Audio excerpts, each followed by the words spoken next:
the Land and Natural Resources Ministry has broken its silence on the explosive report compiled by former Environment Minister, Prof Frimpong Boateng.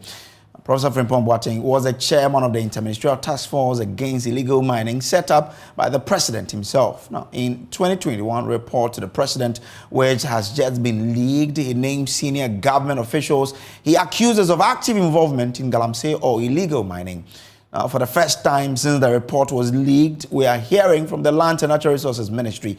We'll hear from the Deputy Minister shortly. But first, my colleague, we've had, we've laid hands on this particular statement, and we'll bring you details of this particular statement. Now, according to the statement, it says this was reported to Cabinet at its meeting on 28th February 2019, despite the fact that Cabinet directed the Minister for Land and Natural Resources to, quote, suspend the issuance of all new licenses and permits by the Forestry Commission, and also to, quote, suspend the licenses already issued for operation in 47 forest reserves, unquote. The directives were ignored and the distraction continued. Now, the same report continued that was still soldiers had officially been withdrawn from mining sites, but in many areas, regular Ghana Army personnel were seen providing security at illegal mining sites.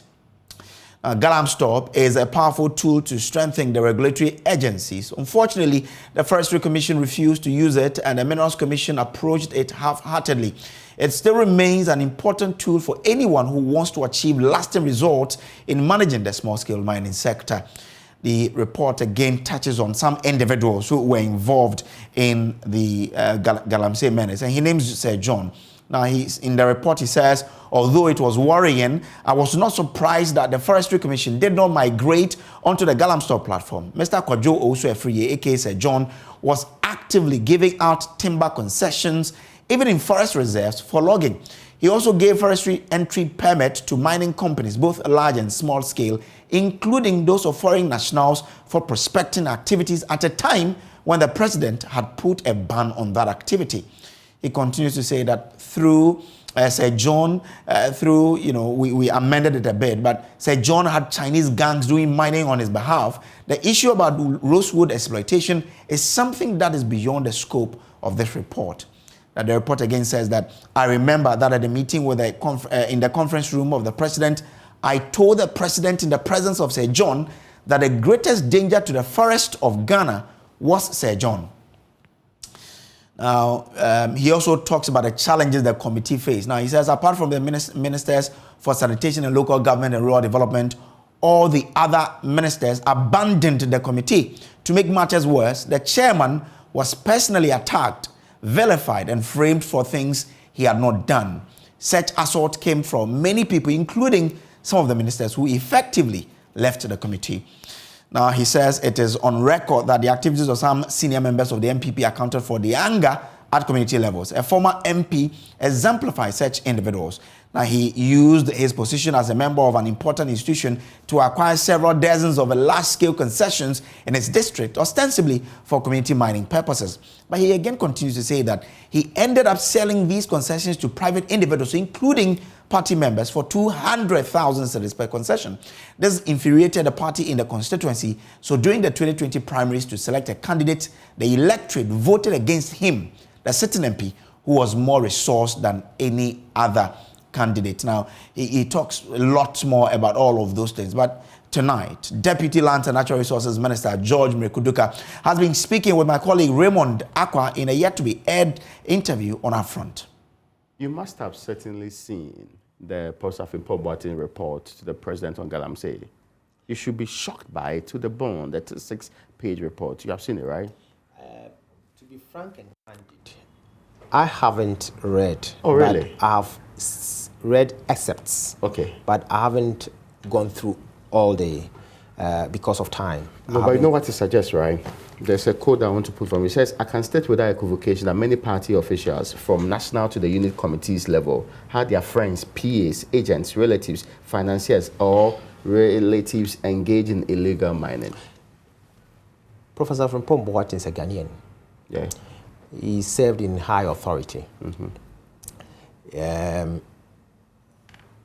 He says this is his report, is without doubt. he has made his own allegations. I wouldn't want to taint it in any way. Okay. If there are issues to be investigated, I will leave that one for the security agencies to do so. But I wouldn't also sit here and use issues raised in his report to implicate people. Okay. After all, if auditors come to work on your report or on your company, you need to give an opportunity to the receiving end to respond accordingly. And I don't think anybody has replied to the report. So I would impugn and in any way sit here and also throw his report From out. your own experience, do you have similar evidence? Do you have similar experience where it mentions party people from national to the local level, families, PAs, all engaged in illegal mining? It just suggests me, how can we fight it then? You see, I don't want to use his report as a benchmark. No, I'm saying from your own experience. From my own experience, if I would want to share my experience with you, we need to take a new platform and a whole platform. No, because just a minute of it. Sitting here, your experience in the fight here, against Galamsey, sitting is here, it difficult because people in government are hand deep in it? Sitting here, I wouldn't want to speculate. But you know them if they are. If they are, they need to be arrested. Yeah, we know what happened with the Ashanti region, right? And we have those that we realize that were indulging in that. We either got machines that, bent or perpetrators arrested. So we get them arrested. We don't speculate and say, tag people unnecessarily. When he was... So will you act on this report? Will you learn from this report as a Ministry of Lands and Natural That is Resources? why I've read excerpts. Yeah. If there are good things in, why not? It will be, I will take a cue from that. If the bad things so it's not something that I'm just throwing out. Okay. I will just leave that one in the hands of the investigative agencies to go through and do the needful. Okay. I'm not in a position to critique it and say that is not that. Has any government official asked you to stop pursuing a place that you are clearing legal miners? Not at all. Not at all? Not at all. Oh, nobody? Nobody has stopped. Contrary to the preponderance of evidence in the Frimpong Boateng report? You have your own terms that you could use. If evidence here. So they're not targeting him, but they're targeting him. So when Prof speaks, yes, it's an evidence. Oh, no, I'm saying I'm sure tomorrow when he comes out to say that, these things were some allegations that are made, you say, he's been influenced. So you have your own way of in a way, positioning the report, depending on how it suits you. But my position is, I don't use Professor Frimpong Boateng as my benchmark. Okay. I don't think he's an expert in mining. I know he was put in place to supervise a regime in terms of mining, of which he's done his part. Okay. And I will respect what he did. Maybe there are good things he did to support the country during his tenure. Even waking up in the morning to come to the office is a Herculean task. I see. One question finally, because they say my time is up. That final question is about, when the Akonta mining issue came up, we're told that they are doing investigations. Is the investigation report ready? And what are we doing about the situation? We're told that Forestry Commission... As you've been tracking water levels. Yes, I've been following keenly. When it get ready, I'll let you know. So the report is still not ready? When it get ready, I'll let you know. When it's to be put in the public domain, I'll let you know. When will we say we have done 80% of the fight against Galamsey? That is when all of us get to understand that the collective effort for all of us to fight this canker.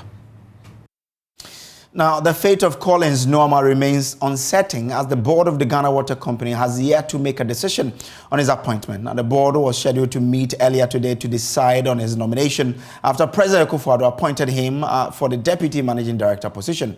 But their meeting at the head office failed to come off when a united senior engineer staff of the company set out in protest to fiercely reject his nomination. Apart from describing him as unqualified, they also say the company's financial challenges do not make it prudent to hire him.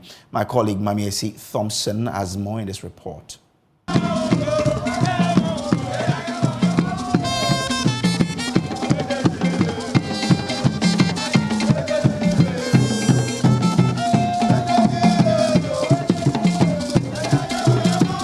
The anger of workers accumulated since the announcement of Collins Nyama's nomination for the Deputy Managing Director position was poured out in protest this morning at the head office of Ghana Water Company. It started with a giant banner at the entrance with the inscription, "An unqualified Deputy Managing Director, Finance and Administration," an insult to the workforce of the Ghana Water Company Limited.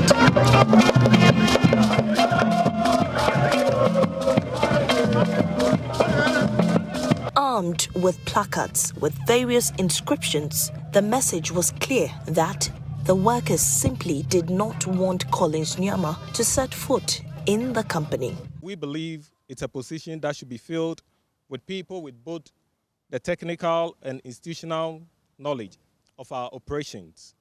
We also believe that the technical people would also help the managing director, who is a political appointment, to do his work appropriately. We also want to state that the profile of the purported nominee indicates that he lacks the requisite professional qualification to be a deputy managing director, FNA. They cited various reasons for their rejection, including that he wasn't qualified for the position and that it wasn't financially prudent for. So that's how we wrap up today's bulletin. There's more news on myjoyonline.com. There's more on that particular portal. My name is Samuel Kojo Brace. Up next is Prime Business with Beverly Broom.